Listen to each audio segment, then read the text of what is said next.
Hello, everybody, and welcome back to another episode of The Guys Who Stare at Stats. Cade Kennedy with you alongside Tyler Riggs and Andrew Santangelo. And it is finally time. We have reached the Final Four in San Antonio, what should be two great games today. Of course, we're recording this Saturday morning, the day of. It should be a fun day. I mean, every time we get here, it's always, there's that storied team. There's that underdog that everyone's rooting for. That is not the case this year.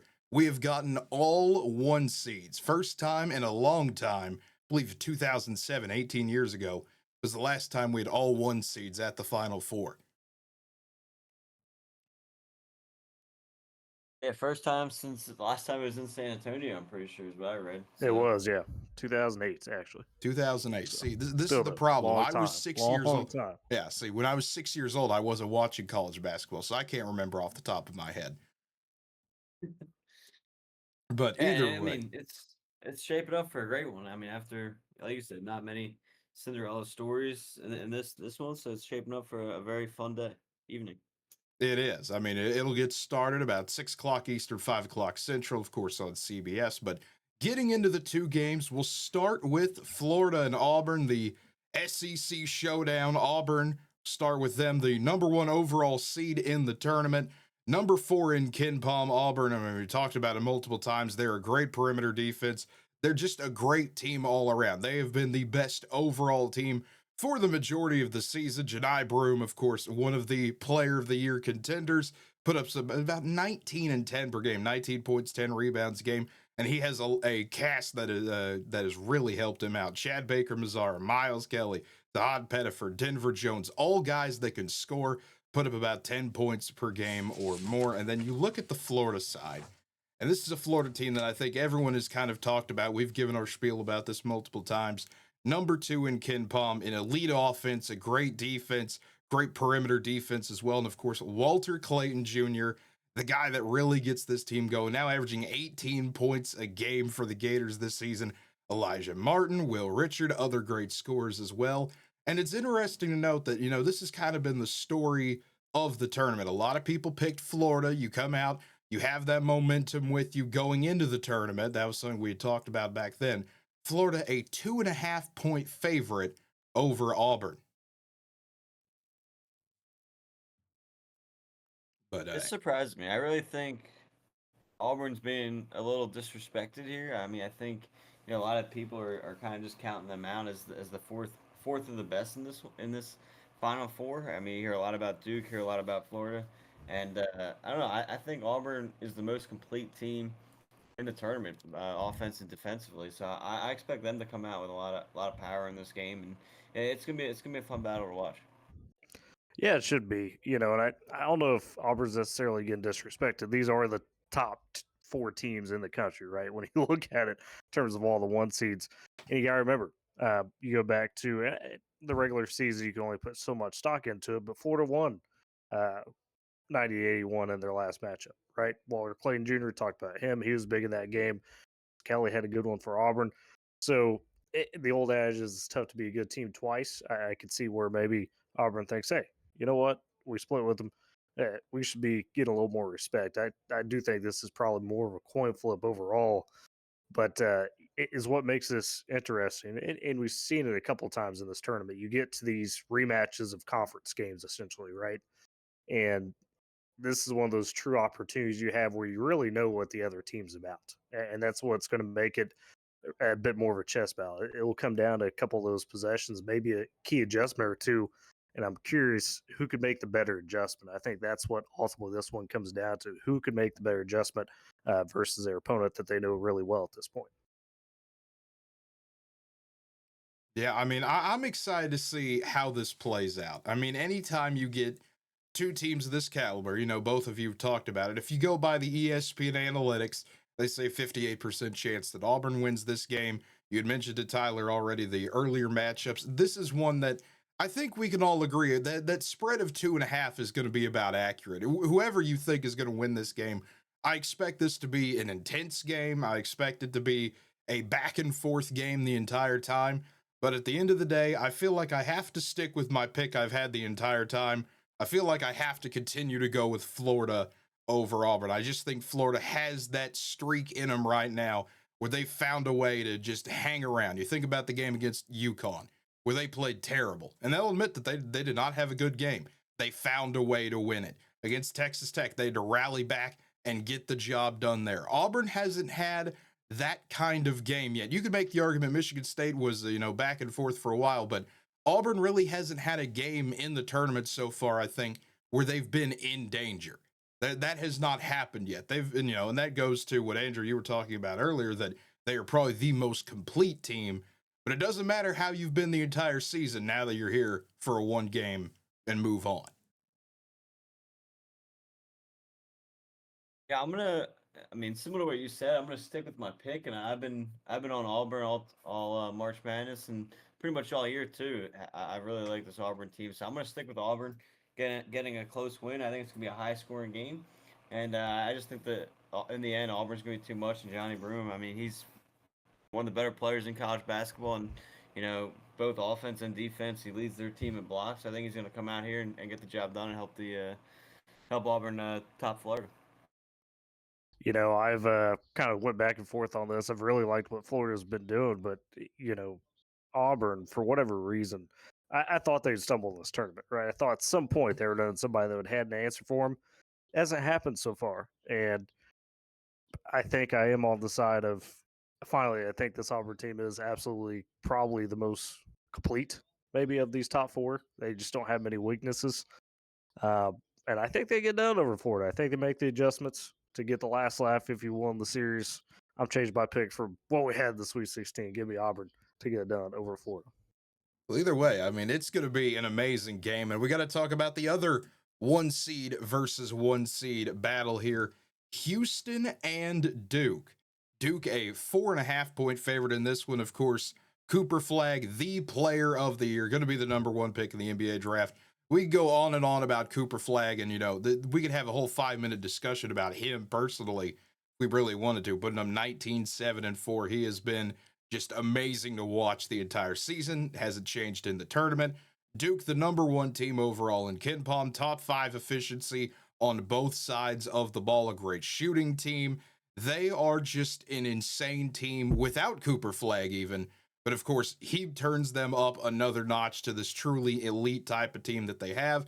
Con Knipple, 14, 4, and 3, shoots 39% from deep. Tyrese Proctor, a great shooter as well. However, Duke running into Houston. And I mean, if you know anything about Houston, number 3 in KenPom, they're going to slow the game down a bit. Great offense. And of course, that elite defense that Kelvin Sampson always provides coaching wise. But Houston, what's made them different this year and what has really, I think, proven time and time again to be their calling card, they're an amazing shooting team. They're the second best 3-point shooting team in all of college basketball. They could shut people down. LJ Cryer, Emmanuel Sharp, Milos Uzan, all have shot over 42% from 3 this season. They've just been a phenomenal team when it comes to just being well-rounded. I mean, Andrew, I know you had talked about it. Houston this year, you kind of got the feel from them that this is one of the best teams they have put together in a long time. Yeah, no, for sure. And I think this Houston team, I mean, like you said, Cade, they're going to slow the game down, but they live through that defense too. And I'm really intrigued to see how Houston plays Cooper Flagg and Duke today. And obviously, Duke, one of the better scoring teams in the country. So it's going to be a fun battle watching those two teams. Like, which side prevails, the Duke offense or the Houston defense? And, Houston giving up the least amount of points per game, only giving up 58 a game, and holding teams to just 38% shooting. So I'm really intrigued to see how that defense fares against a team like Duke's offense. That is absolutely where all the attention is going to be, and deservedly so, because I think we can all agree if there's any coach in the country that could find a way, figure out maybe not how to stop, but to slow down Cooper Flagg and this Duke attack, it'd be Kelvin Sampson. So can he find that answer? You're a 4.5-point dog. That's not obviously a ton. You don't expect it to be. But I think this game, we talked about the adjustments, the chess match, if you will. This one probably leans more so in that direction for Houston. They've got to find a way to at least get Cooper Flagg off his game somehow. If you could do that, if you could neutralize him just enough, that's your path to victory. They know that. Duke knows that. I'm curious to see how Duke responds to that because all the pressure's going to be on Cooper Flagg. Who steps up around him? If you get a guy or two that kind of has I wouldn't say an unusual performance, but performance maybe outside of their averages, that should be enough to probably power Duke over. But they know it's going to be earned. Whoever wins this game feels like, hey, we just took down the other best team in the country, right? Because it's going to be that type of matchup. Yeah, I think if you go, and I know some people have kind of shared this opinion, but I kind of feel it too. This feels like the national championship game. I don't know if y'all will agree with me or not, but I know some people have said, if Duke can survive Houston, this is the toughest test defensively they're going to get compared to Auburn and Florida. With what Houston is able to do, with that pace they play at, with the shooting they have, with the perimeter defense they provide, and their ability to shut people down inside, if Duke can get past Houston, you would feel pretty confident about how they play against either a Florida or an Auburn. But if Houston could get past Duke, oh man, you talk about a battle tested team that they've already played. Another good defensive team in Tennessee, shut them down. Turn that into a game that they could just run away with it. Played a really great offense in Gonzaga. Played a Purdue team that gave them a bit of problems, especially in a road environment, basically, playing Purdue in Indianapolis. Houston, if they can get past Duke, I think for a lot of people, they would become the favorite to win the national championship. I know that'd be, not a bold take to say there'd be two teams left, but still, that would be just another feather in the cap for this great season for Houston. I think it would be surprising if Houston turns into the favorite simply because we know there's a lot of SEC bias out there, right? Right. Like, I feel like whoever wins that Auburn Florida game is going to get hyped up as, oh, see, it's their time, it's their year. But to your point, I think Houston feels like, all right, this is our shot. They've been close so many times, they've always ran into something. You get over Duke. I mean, what obstacles do you have left? You took down, what is probably, if not going to be the player year runner up in Cooper Flag, and a guy that's destined for great things. And that Duke team is back looking like the Duke of old in terms of just being dominant. So I could see absolutely Houston, if they pull it off, confidence abound and feel good about their chances of the national title game. But man, Cooper Flag might be able to give some hope to the fact that, look, the NIL portal isn't everything, right? You can still come in with the freshman and do some big things. So I'm curious to see which side of that prevails. Yeah, I think going off that, like if Houston is able to pull this off, the big question is always can they score enough because that offense always, and it seems in big moments kind of is where it shuts down and causes problems. So if the offense is able to do enough to get past Duke and again one of the better scoring teams in the country, that shows they can beat anybody in the country as well. So I would. Because of the defense, I kind of agree, Kate. I wouldn't be surprised to see them favored as well, depending on who they face. Yeah, I mean, this is a colossal game. I think this will be, it's crazy to say because there's only two games, and Florida Auburn's going to be a really fun game. But I think this is the narrative of the day, if you will. Florida Auburn, you kind of knew that's been hyped up all tournament that, hey, the SEC is really good. We're going to get some SEC teams in the Final Four. This, I feel like, is that final hurdle for Duke. You have Cooper Flag, Player of the Year, all the narratives around Duke. Is this one of the best Duke teams they've put together in a long time versus a Houston team that they're kind of the underdog. They're kind of the favorite for everyone else. If you're not a Duke fan, if you're not an SEC fan, everyone's going to rally behind Houston. I feel like this is going to be an incredible game in the Alamo Dome. I'd expect a decent amount of Houston fans to make that trip over. It's going to be a good game. I think Houston covers at the end of the day from that 4.5. I think this is a dogfight till the end. Houston's able to slow Duke down, but they're not able to stop them fully. I still think Duke makes the national championship. Yeah, I mean, Cade, when you look at, and Andrew mentioned it, right? Houston goes through those stretches, those inexplicable stretches where they just can't get a bucket. And you can't do that in a Final Four game. Maybe they avoid that somehow tonight, but if you have any of those stretches, that could be a disaster because this is going to be a game based on momentum. You got to be able to capture it. You want to control the game. And Duke, I think, has the firepower. It may not be pretty, may not be up to their standards, but I think they've ultimately got enough to get past Houston, especially if Houston has one of those tough stretches where they just can't score. Yeah, I'm gonna go Houston here. I picked Auburn, Houston at the start. I have the March Madness, and I just feel I've been saying I think Houston is on a trend right now that you're not used to seeing with them. I think they got a little more balance on the offensive end this year. They got four guys averaging double figures, so I think this is their year to get to the championship. I think they find a way to slow down that Duke offense, and they're able to just get by and find a way to win. There we go. See, and this is why I wanted to have both of you on. Three different people with three different opinions on how we're going to get a national championship game. You got to love sports sometimes. That's the fun when you got 4 1 seeds, right? Yeah, when you got four, you feel everyone you feel somewhat confident in that, hey, they can make a run. So, Andrew, we'll start with you. How would an Auburn Duke national championship game play out? Yeah, Auburn Houston. You mean Auburn Houston? Or Auburn Houston? Yeah. See, I'm trying to put Duke in there for you. There we go. There's only two of you, and I got your brackets confused. That shows you where I'm at this morning.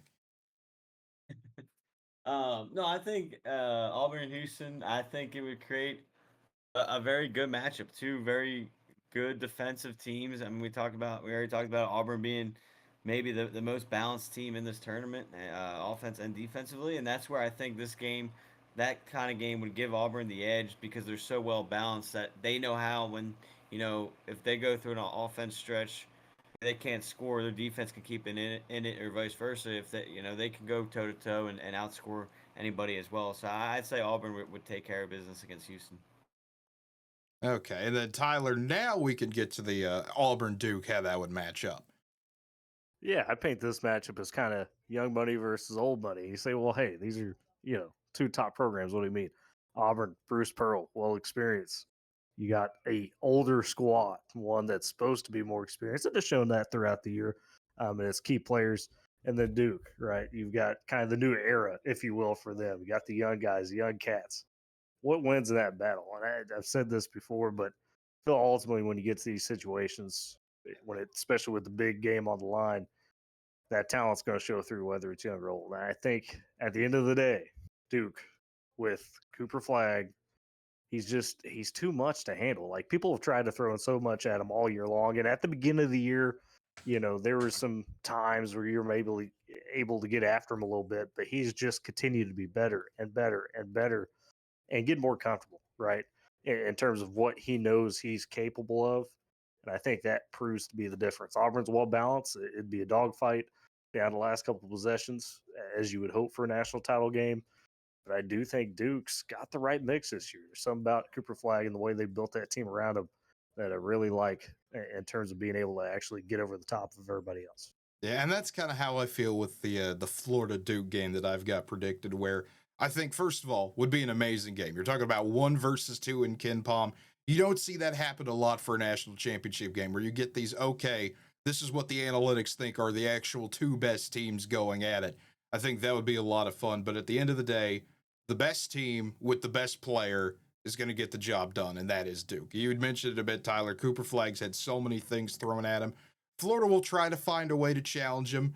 I don't know how much success you can have, though, because of how many things have been thrown at him already, the experience he's built up over the season. You had a great supporting cast around him. I think Duke, this is just their year where they are already a great team without Cooper Flag. And we saw that even while he was injured in the ACC tournament, Duke was still able to hold on and, play if okay by their insanely high standards.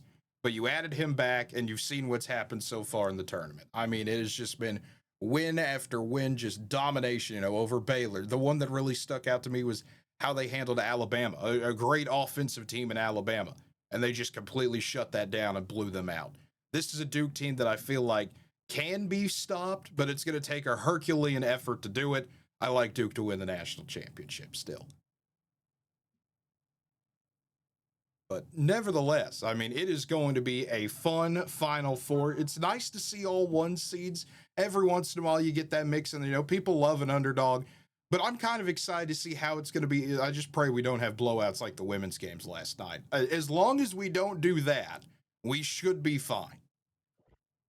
I was about to say the only caveat of having the 1 seeds is I expect the highest quality basketball. That's what you hope for, right? So you want good games, 2 good ones tonight, and of course, national title to be really good. Otherwise, it is kind of disappointing. I'd rather see the underdogs. Yeah, I get that sentiment, but I think we can accept once every 17 years having 1 seeds in the Final Four. No, I agree with that. I mean, again, as long as the quality of the game is solid, and I think that's that's where I think a lot of people, you start hearing everyone say like it's been a different season. I think it's because I'm okay with this if it's not all upsets, but some of these games this tournament haven't been the best. So I think that's where that's intriguing that these are all one seeds because I think it's almost like you save the best for these last two games.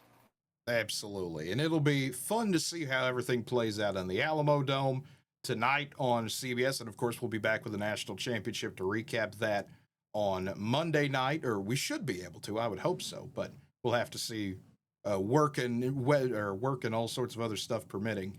But folks, as always, if you enjoyed this episode, made it all the way till the end, feel free to like the video, subscribe to the channel if you're on YouTube, hit that notification bell to always be notified when new videos come out, and leave a comment down below. We always appreciate hearing from you. What do you agree with? What do you disagree with? All three of us had different national championship games, so you're going to agree with one of us probably, unless you think it's going to be Florida Houston, in which case you're not. But sorry, we don't have four people to do that there. But folks, as always, if you enjoyed, we mentioned that on YouTube. Do want to mention we do have a Spotify account now as well. If you just want to listen to it, don't want to see the visual of my ugly mug on the screen, that's perfectly understandable.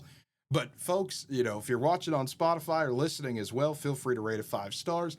Leave a comment down there below. That is just Spotify at The Guys Who Stare at Stats. We'll have a link to that in the description of the video. But folks, until next time, have a good one, everybody.